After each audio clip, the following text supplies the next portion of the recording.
first stop, there was about 10 major things that I took pictures of, like really good pictures with the camera. I took a couple of other pictures with my phone that I'll also upload, just so you can kind of see what some of the general streets and area look like. I may even upload a couple of videos I took while we were walking.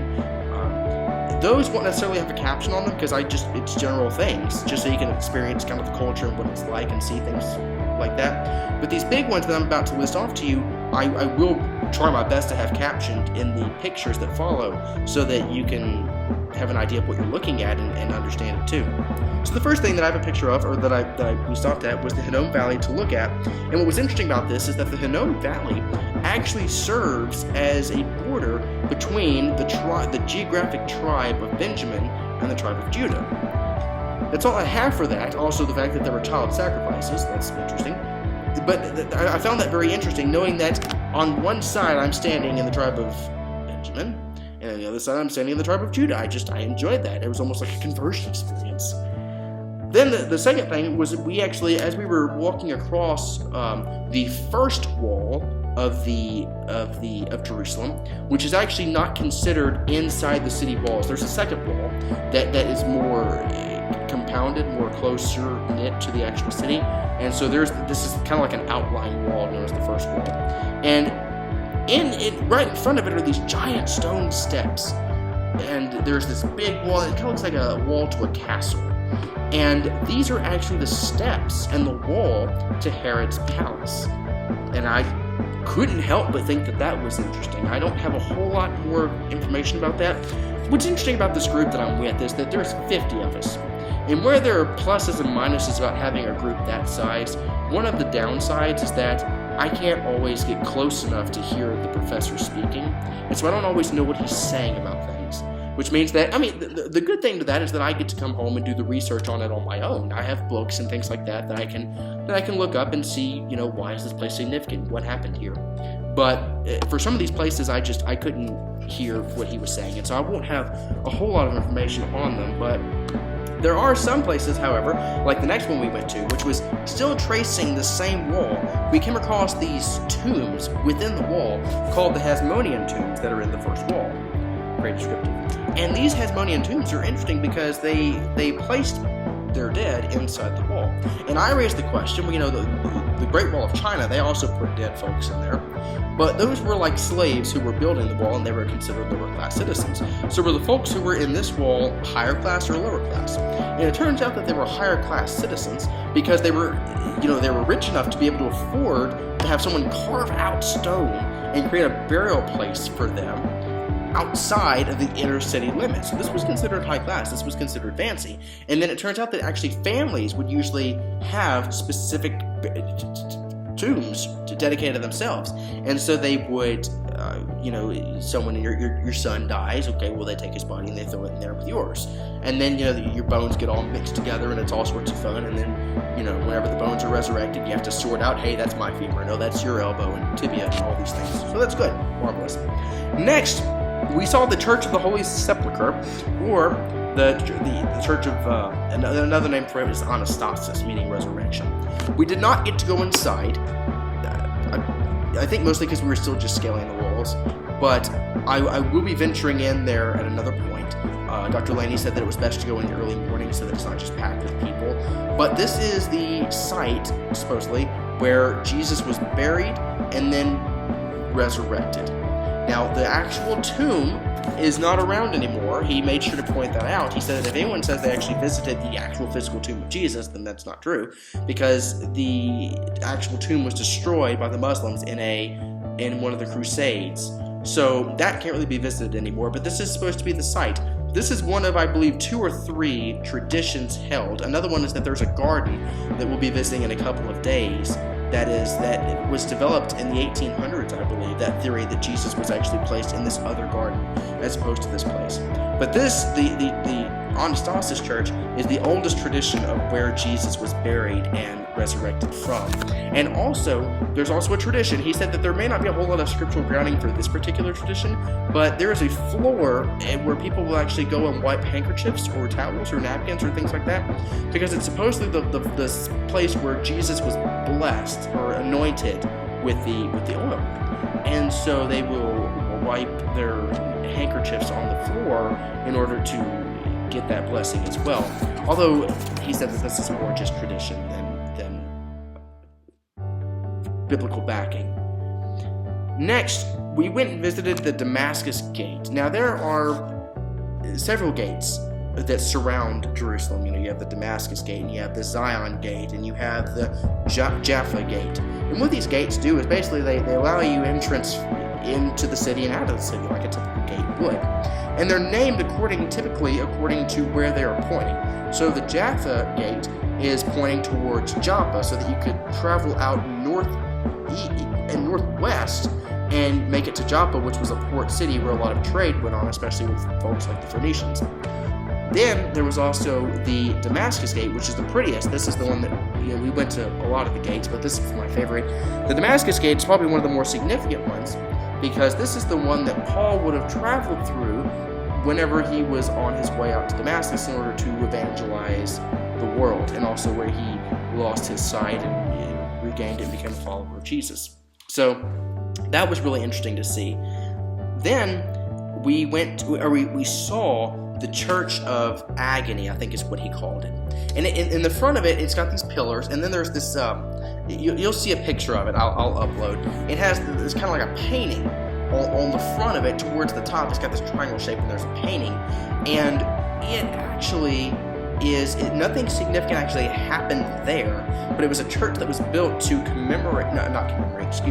to remember the suffering of Jesus, if I'm getting that story correct. He didn't go into a whole lot of detail about it today, but we did see it from across the way.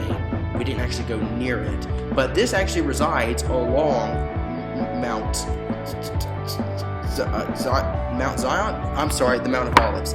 This actually resides around on the Mount of Olives, which is part of that ridge that I mentioned. And so that was very interesting. I'm actually, if we don't go back as a group, I will be going back to that individually, because it looked significant and something I wanted to go into and take more up close pictures of.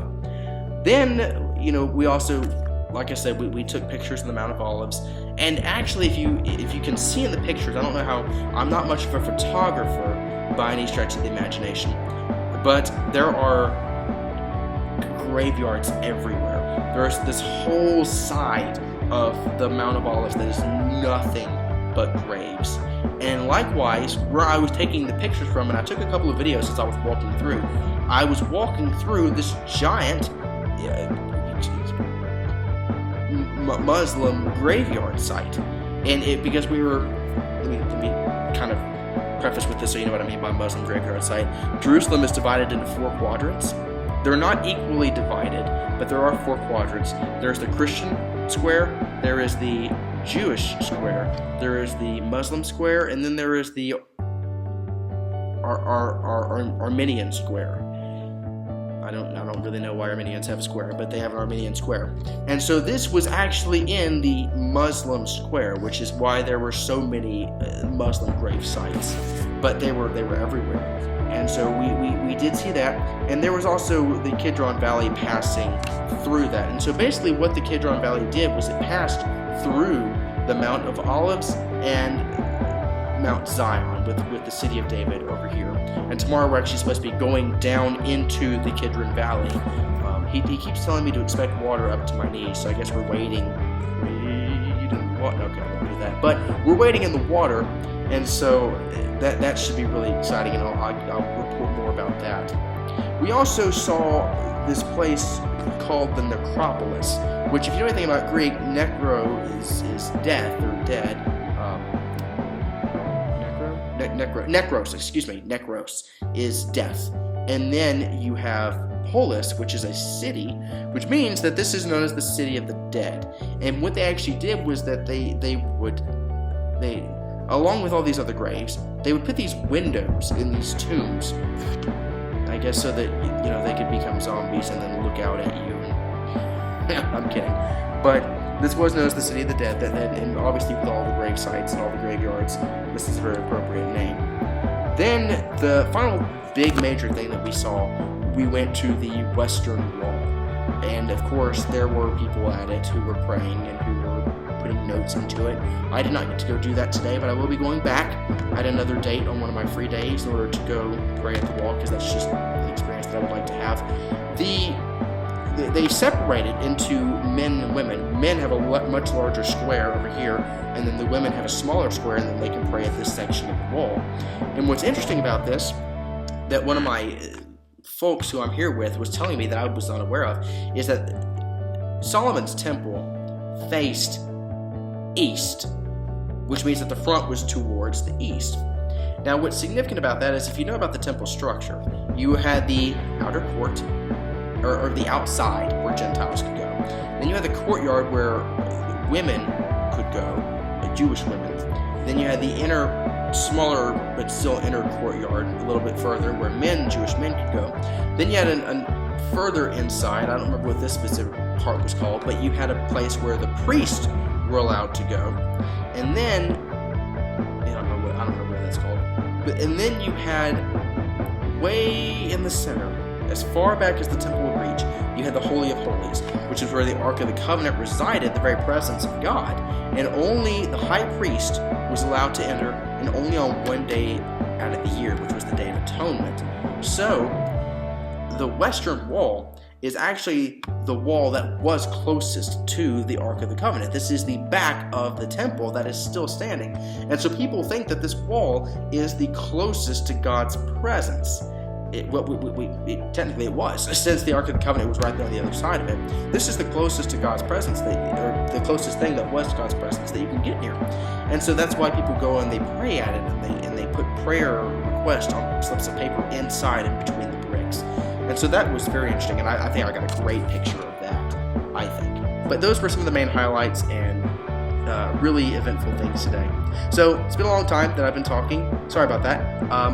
Appreciate you tuning in. Hope you have a great rest of your day, and do stay tuned for the pictures and videos that will follow.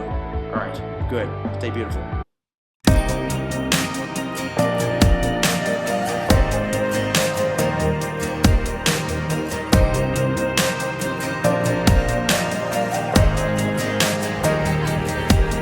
Let the King of my heart be the mountain where I run, the fountain I drink from. Oh, he is my song. Let the King of my heart be the shadow where I hide, the ransom for my life. Oh, he is my song. You are good, good. Oh, you are good, good. Oh, you are good, good. Oh, you are good, good. Oh, let the King of my heart be the wind inside my sails, the anchor in the waves. Oh, he is my song. Let the King